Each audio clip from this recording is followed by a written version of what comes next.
Let's go. Yeah. I'm gonna show you the hottest mix-up in 2025.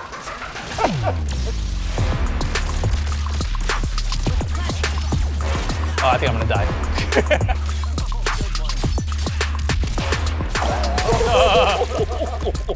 Oh my goodness.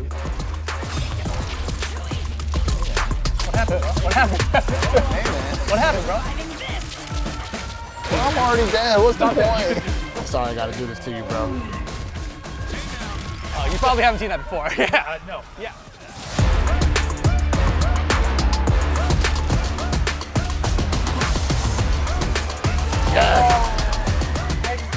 I like it, you just blew up. All right, welcome everyone. Thank you very much for joining us today for playing testing the latest version of this game. Let me get your thoughts on it. The thing that sort of like grabbed me immediately was the presentation. So like power levels, destructibility of environments, and I still remember like you're watching a tag game and it has this like bright and beautiful like art style, and all of a sudden it's just smeared with gore, and you're just like, whoa, whoa, they're bleeding like, and then you're kind of reminded of what world, what universe you're in. I just think this is like an amazing IP. Like when I got a chance to like see it, I was just like, wow. I never imagined this could be a fighting game, and here I am in 2025. I mean, just watching season 1, episode 1, I think everybody was like mind blown after that episode, and it's just like, oh dang, they're translating that into the video game now. It's like everybody's heads popping off, you know, coming back. When I saw the first time they were recruiting for the new Guardians, and they were at the GDA facility, and I was like, holy shit, that's a training room.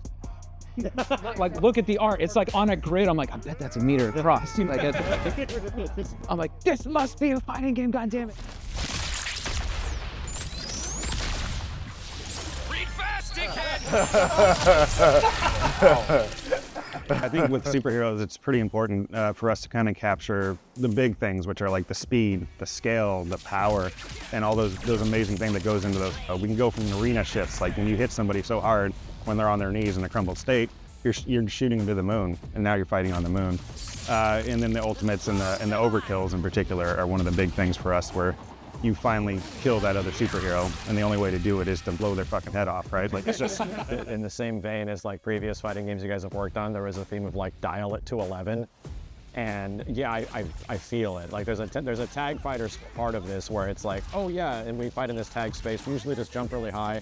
Now we're on the moon, you know. Now, oh, we went from one continent to another. You know, I love feeling that sense of like scale and epicness with your characters. We gotta go to the moon, bro. Oh, to the moon! To the moon.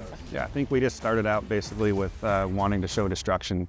That was just our main goal, violence and destruction. And so we started out pretty simply where it was just damage states. So you started, you know, full health, nice costume, everything's great. As you got damaged, there's holes appearing, your goggles falling off, you got blood coming out, your jaw's broken, and just kind of showing that off. I like how animation-wise, like your face is just bloody. Yeah, I like that. I like the gory aspect. Even at the end, when you're low health, you got this like, you're hunched over, you're barely there. You're How just far trying is too far? Yeah. And then from there, we started working on the arenas also, because this is like a big fight, right? You're blowing up this whole city, basically. And you can see the stages of destruction in there, where you start off in this pristine environment, and there's like atomic bombs are going off everywhere in the background, in between rounds. On the round reset, when you see the big giant explosion go off, it's just an amazing feel, and it just adds to the whole scene for us. I do love the idea that like you're these two characters that you're piloting in a fighting game, but the world around you and the people inhabiting it are just being wrecked. Like everything, these characters are too powerful. Oh, this character's cool. Oh, yes. Oh, that was sick! What is the foundation of the game, just as a whole? Like, I know a lot of games do like 2v2, some games do like 1v1, but you guys decided to do 3v3. And I think that is a big risk. At least core philosophy, like where we started is we wanted to build a tournament quality, brutal, superhuman fighting game. And the things that we loved about the 3v3 format was just the creativity.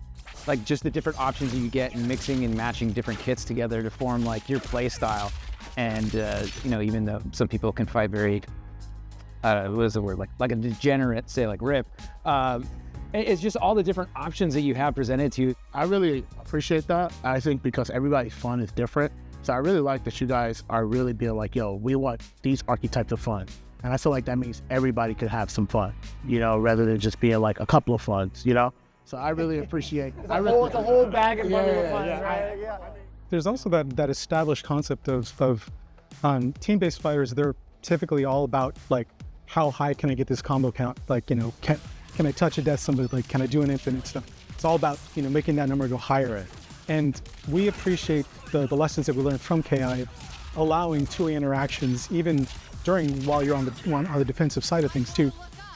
But in a tag fighter, like, how do we make that fit? I like how you just tag your homie out in case you want to switch up. That's so cool. And as we're layering on systems, you know, one after another, we were looking for opportunities. Like, okay, where can we actually interject a defensive mechanic where it makes sense? Because we don't want to disrupt, you know, where if it's not organic. We want to make sure there's a clear break. Here's a chance for you to make a read, you know, and if you make that read, you're going to get rewarded for that and such too. Bless your hearts, bro, for adding stuff like that. And at the same time, as someone on offense, what are my options at that point? Do I want to, you know, cancel? Do I want to bring in an assist to cover? Do I want to pop into a super because I know he's going to try an assist breaker? I can just plow through that. So there's layers and layers that we had to explore as we move, you know, through each and every iteration and such. And we just learned a lot along the ways, and we hit like this really nice, just awesome balance. I think like the balance of it right now, it's a lot, but in a good way, right? I don't feel like I'm as smothered on offense, but then also if I get my groove going, it's like, oh, I'm making sure I'm beating you to death. You know, like, it just feels and you can, oh, that's sick.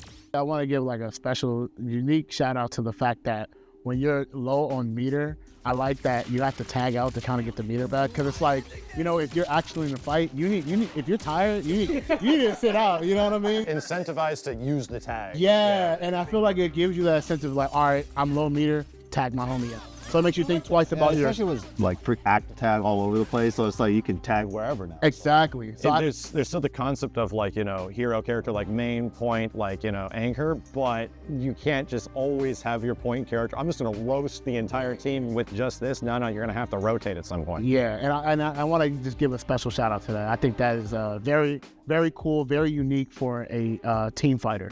And I think that that alone made me be like, yo, these guys really try to change the level of like what a modern team fighter would be like, and also have some sick shit. We do a lot of crazy, just fucked up ideas like right out the gate, just because we want to figure out like what works. So we got to push barriers. Like we got to push as far as we can first and say, okay, is this good? No. Is this good? Maybe. Is this good? Fuck yeah, let's go. That I really appreciate, where it feels like I'm thinking about things in a way I have not thought about them in a 3v3 fighter before. I love that. I love that concept so much about the combo system.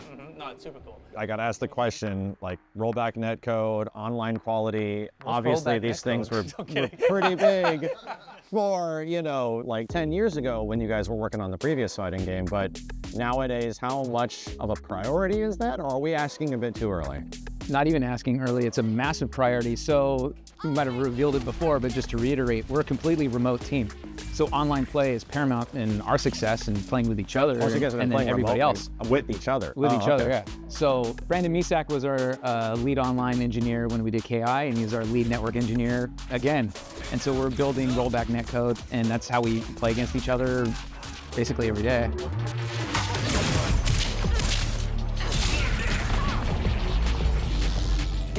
Sorry, let's do the Himalayas, bro. Whoa, dude!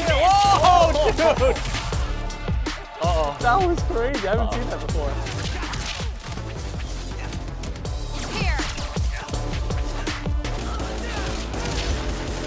This is so sick. Well, thank you guys all very much for taking part of this playtest here today. And of course, we hope to see you guys at Evo to play the latest build. Did I do okay? What the fuck, man? You guys let me hanging, man. So thank you guys all for joining us here today for this playtest. It's been a lot of fun answering all of your guys' questions. But make sure you guys come on by to Evo, because we will have the latest version there for you guys to play as well. And for you guys at home, see you guys there. I think I fucked that all up, to be honest. I think I even winked funny, dude. I think I smiled and winked opposite order. That was too good, man.